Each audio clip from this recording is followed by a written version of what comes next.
You've got Marissa, Clarissa, Carissa, Miley and Riley and Mandy and Candy. Say hello to Randy. Hello, I'm Lawrence and I'm on a quest to uncover all of the memos that Britain and America lost in the pond, and one of those memos pertains to people's first names. And this topic is on my mind right now because the other day I was thinking out loud on Twitter that in America there is a distinct lack of Gemmas. And my brain went down this rabbit hole and I started to think back to when I first moved to the United States and my early interactions with people, right? People are what make up a country. And what was the first thing out of people's mouths when they first met me, other than, say the word brilliant? It was, hi, I'm Willem, right? I did meet Willem Dafoe in New York. But that's just it, isn't it? The first thing people tell you about themselves is usually their name. And it quickly became apparent that there were a lot of alien names, and I don't mean Jabba the Hutt. I mean names that I'd not heard back in Britain. Now, of course, before I get ahead of myself, that doesn't mean there aren't a lot of commonalities too. I mean, Britain has a vast stockpile of Davids, for example, right? Just as America does. There are many, many names that are seen in both countries again and again and again and will make the top 10 list of both countries. I'm talking about those names that may have had some backstory in Britain and Ireland and Wales and Scotland and just, everywhere within the British Isles, but have long since been forgotten there and have seen a resurgence in America. And others were just made up. And so what I'm going to do here today is take a look at some of those first names that I never encountered until I moved to America. And as you're watching along, if you hear your name, this is what I want you to do. I want you to share this video and say, I made the list, right? It's not a naughty list. This is Lawrence's good list. And so without further ado, let's take a look at a bunch of first names that I only encountered after moving to America. Did I just say, I said bunch? Alright fellas, we're going to start with you, and first observation, there are so many C names, right? Same is true for the girls, hang tight for that. So you've got Caleb, Corey, Cody, right? Our team of investigators scoured the British Isles and uncovered not even half a Cody. Right? They even checked in Barnsley. You've got Kobe, you've got Chad, you've got Chadwick, Carson, Carter, Chase, right? People have verbs for names, and the word chase can mean multiple things in the United States. It's the name of a bank, it's what you see once a month on news reports from the helicopter view, and it's also the name of the person who's dating your daughter. Don't go chasing waterfalls, just stick to the Cobes and the Chads that you're used to. So, although Waterfall probably is a girl's name here. Chaston, right? Chance, right? Take a chance on me. Not literally, I'm married, so it wouldn't work. I met and worked with somebody called Carey once, right? That's something else that's sort of a bit of a pattern with American first names, is that they're often also last names. Like, for example, Colton. Could that be a last name? It sounds like it should be. Hi, I'm John Colton, and I hunt alligators. I don't know why he does that. And Casey, I think of Casey Jones from the Teenage Mutant Ninja Turtles and American history. And never mind the C's, what about the J's? There are so many American men with J names. And obviously names like Jack and Jim and I can't think of it, John, are popular over in Britain. The same is less true of Justin, Josh, Jake, right? If you're born with those names, you'll probably become a pop star, or in Jake's case, country music singer, In the early days, I worked with somebody called Jeremiah, and there was also Jaden and Jalen. And then you stop and think about it and you realize that a lot of American first names rhyme, and it becomes this whole poetry. And so you've got Jalen, Jaden, Hayden, Peyton, Patron, Braden, right? I don't know where patron came from, but if you want to become a patron of Lost in the Pond, you can do so at patreon.com/lostinthepond, cheap plug. And Braden is one of those names that does have its history in sort of Ireland, maybe England as well, but it's sort of more taken off in America in recent times. Has there ever been a Grandpa Braden, or are we're just not there yet? Give it a couple of decades and we'll log the first case, and then everybody come flocking back to this video and leave a comment below. Especially you. I can't do it.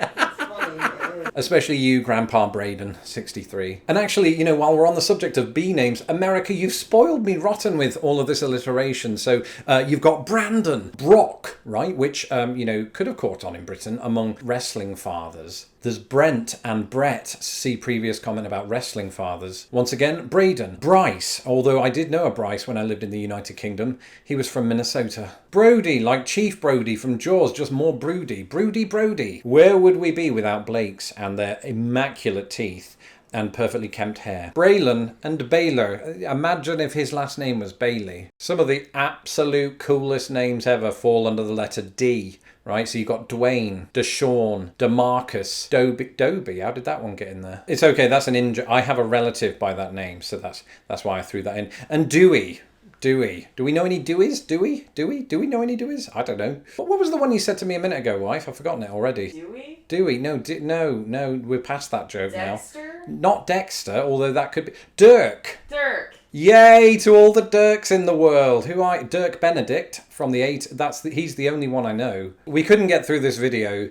It's just so hard. But we couldn't get through this video without making a special mention of Randy, because that does mean something else in Britain. But that's not your fault, and I know for a fact there are many Randys watching this video. And because I am myself a wrestling father, in the sense that I have a cat and I used to like wrestling, I remember the late great Macho Man Randy Savage, and I didn't think Randy was his actual first name. I just thought that implied that he was promiscuous. Lots of names of Hispanic or Spanish origin, of course, here in the United States, so you don't really get in Britain. And when I first moved here, I worked in a call centre, and I just wasn't used to reading the names yet. And one came in and it said Jesus, and I thought we'd got the Lord on the phone, and it was Jesus. We also have Jaime, and at the same call centre, when I read that name for the first time, mispronounced it as Jamie. That was rather embarrassing. And Javier, I knew that one because there was a footballer by that name. Any attempt, by the way, that British people make at Spanish, they learn through football commentary, but they learned it through British football commentary. So they didn't learn it the correct way, just like me. And similarly, I met an Xavier too, but I was fine with that one because of the X-Men. I've known a Pedro, I've known a Dino, if you're watching. Hi. Speaking of football, Landon Donovan, anybody? Right? What's the name?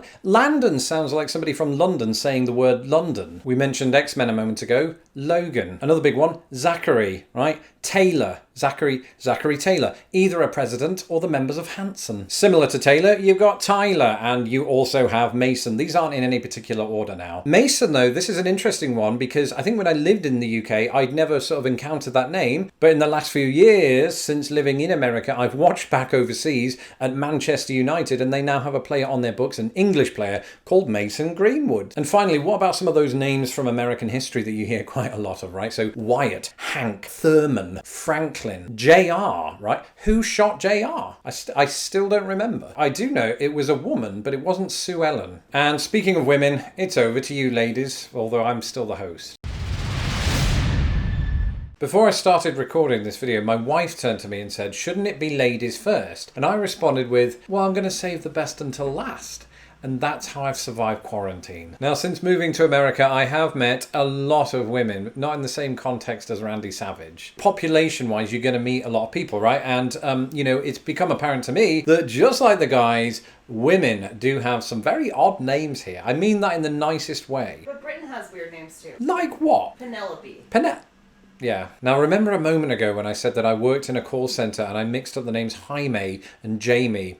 Well, then I got a call from an actual Jamie. Now, in Britain, and I don't make up these rules, the name Jamie is traditionally considered a boy's name, right? I think of Jamie Redknapp, and I can't think of any others, to be honest. And so the call comes in, and I don't know if you've ever worked in a call centre before, but what happens is their name flashes up on the screen, and you address them before they even speak. And in a huge faux pas that I never repeated again, I said, hello sir, how can I resolve your issue today? I actually created more issues. Same is true of the name Ashley, right? In America, that's traditionally a girl's name. In Britain, it could go either way, right? I think of Ashley Cole, another footballer. But this video is about first names I only encountered after moving to America. So what about some of those? American girls' names fall into numerous categories, right? So you've got those names that are named after presidents of the United States. So people will have the first name Kennedy, or you might have Reagan. I've even seen Madison, right? Not too many Van Burens. And with those names, there's something else that's sort of consistent with some of the boys' names, and that's that they can also be last names. So once again, you have the name Taylor, right? You have Aubrey. Is Aubrey a last name? It sounded like it should be, so I threw it in there. You have Riley, Morgan. Again, gender neutral because, Morgan Freeman, who I was about to do the impersonation, but I don't have his cadence.